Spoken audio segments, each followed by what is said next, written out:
Hello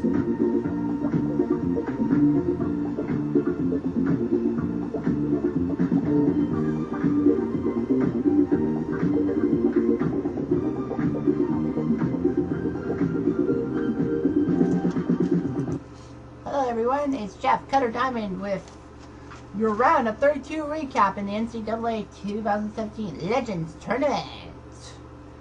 Well, it was a fun round of 32, not a lot of blowouts to be had. The largest margin of victory was 24, and that was the only game that had a winning margin higher than 17. No, 19, sorry.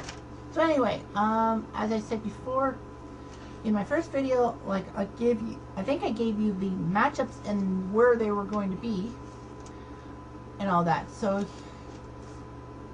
here we go. Just going to give you the visual in case you want to know what's going to happen on this page. Oops.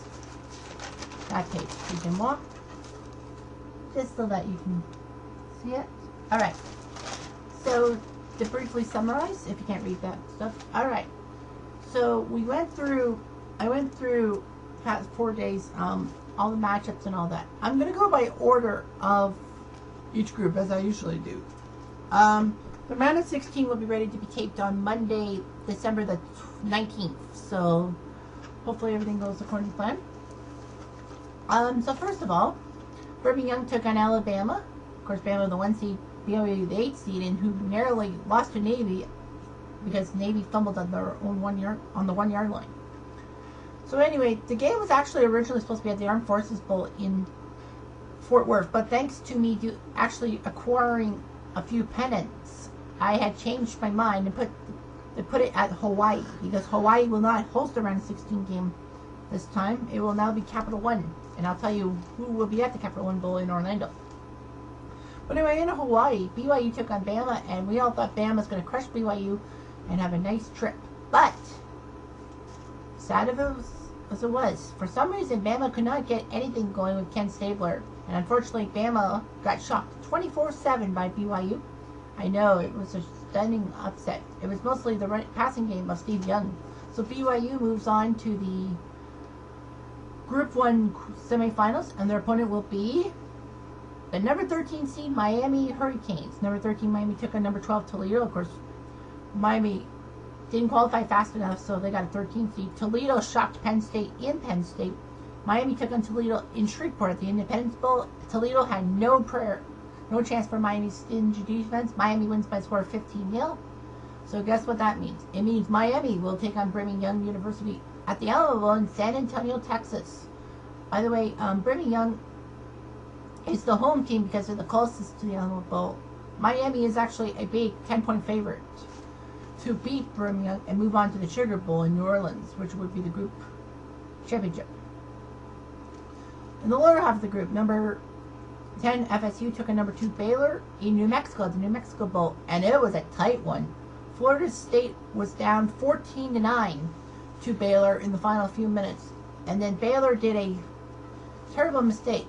I said it on the video, and of course I'll say it live, that Baylor, there's a rule that was set up that on 4th down, if you tried the leaping tackle and all that, and your tackle was off the ground, when you go off the ground when you tackle, it means you must get the ball back to the other team. Even though and Florida State missed on 4th down, but the Baylor guy leapt up and beat him up. You're not allowed a leaping tackle on 4th down, because that integrates bad play. So Florida State got the ball deep in Baylor territory in the last few minutes, scored a touchdown, game over. I think Bolitnikoff was the guy who got it, but anyway. Florida State will take on the Memphis Tigers. Yes, you heard me correctly. The Memphis Tigers, who were ranked 11th, took on number 14 New Mexico. Both of them with big wins that we didn't even anticipate. New Mexico beating Western Michigan by 8, and Memphis beating North Carolina by 3. Memphis went to the Mikey Carker Bowl in Charlotte, North Carolina, high on expectations, and they did so. They've only given up 7 points, 1 touchdown in 2 games. They beat New Mexico. Memphis, of course, has had an easy road, North Carolina and New Mexico, but Memphis will really have it hard they'll have to deal with Florida State in Atlanta at the Peach Bowl. So basically, Florida State is a heavy favorite. Over to Group 4 in the Fiesta Bowl group, when number 1 Houston took on number 9 Arkansas at the Texas Bowl in Reliance Stadium in Houston. Of course, they both Houston and Arkansas did very well with the beating up each other. And Arkansas and Houston were actually tied in the final few minutes before the terrible throw by Ryan Mallett for a pick 6. Houston scored a touchdown. That was the deciding factor. Houston defeats Arkansas 21-14. They're still in as the 1 seed. And they'll take on the Virginia Tech Hokies. VT number 5, who crushed Tulsa, took on number 13 Tennessee, who crushed San Diego State. And it was a tight one. Tennessee had a golden chance to win the game at the Music City Bowl in Nashville from their home state fans, but it didn't happen. Virginia Tech Cucci 16-10, so Virginia Tech will take on Houston. And Virginia Tech, well, that's in San Diego at the Holiday Bowl. Virginia Tech is a favorite to knock the group's number 1 seed out and go to Phoenix. In the lower half, it was number 10 Kansas State and number 2 Ohio State taking each other on. And Ohio at Tiburon Stadium in Florida, and Ohio State crushed the tar out of K-State 24-0. And with that, Ohio State's the first team in 6 years since 2009 to actually start off with 2 straight shutouts. So, who will Ohio State face? They'll face Boise. The number 6 Boise Broncos taking on number 3 Washington. Both had big blowout wins, but Boise had a home field advantage because it was at the Humanitarian Bowl in Boise on the blue turf. And Boise used the blue turf with their advantage, beating Washington 16-7. So it'll be Boise and Ohio State at the Cotton Bowl in Dallas, Texas. So basically, Dallas will be hosting a big one. Ohio State is favored, pretty much. Well, they haven't given up a point yet. So yeah, that would be a huge matchup.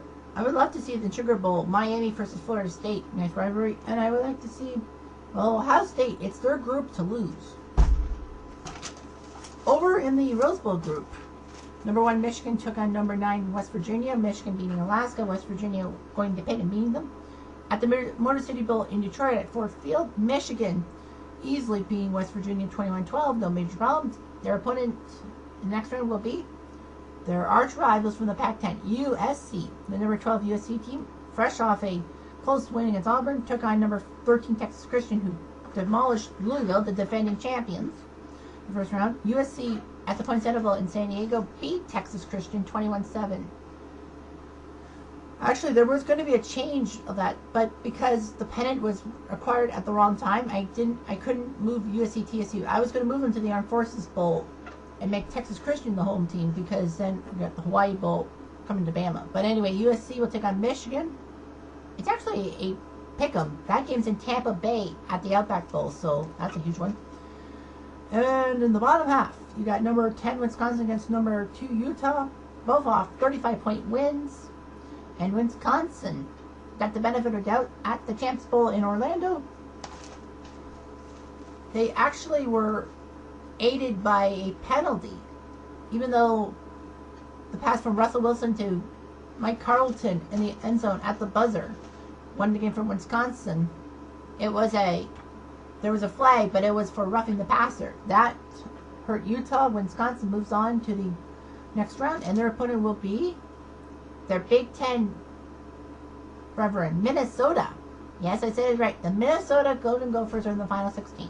Minnesota was the 6th seed in this group, beating Colorado, of course, on the Hail Mary to Arlen Bruce III, 16-14. They took on LSU, who beat App State, and LSU was heavily favored to win at the Papa John's Bowl in Birmingham, but that was not the case. LSU ran into a hot Minnesota offense with Bronco Nagurski at running back, and then in a shocker, Minnesota knocked LSU out of the tournament 19-14. That was a bigger shock than BYU against Bama, because BYU is more established as a Legends team. Minnesota was not. So Minnesota will deal with Wisconsin. Wisconsin is the heavy favorite. Minnesota's only had 7 combined points in their 2 wins. They'll be playing in El Paso at the Sun Bowl, so basically it's Michigan or USC's group to win, because Wisconsin or Minnesota will be at a disadvantage. And of course, we've got 3 Big Ten teams in the Final Four at the Rose Bowl group. And Group 3 was the Orange Bowl group. Number 1 seed Clemson took on number 8 Oklahoma State, both having easy wins. And Clemson 129-21. That was at the Liberty Bowl in Memphis, Tennessee. So Clemson won. And who will Clemson play? They'll play Georgia Tech, a team that knocked Oklahoma into the ground for some reason. Took on number 5 Texas A&M, who narrowly beat Wyoming by 8 points. But how Georgia Tech got out of it was huge. But Georgia Tech was down 19-14 to A&M in Las Vegas. But Georgia Tech was aided, well, a nice pass for a first down at the 7, but there was a roughing the passer on A&M, so the ball was at the 3. And then they went for the option play with Nesbitt, the quarterback, running in the end zone for the touchdown. Georgia Tech will now deal with Clemson. Clemson looks like they're going to be the winners. That game is the Capital One game. It was supposed to be in Hawaii, but with the Orlando pennant having the Capital One pennant finally coming to me, Clemson will face Georgia Tech in Orlando instead.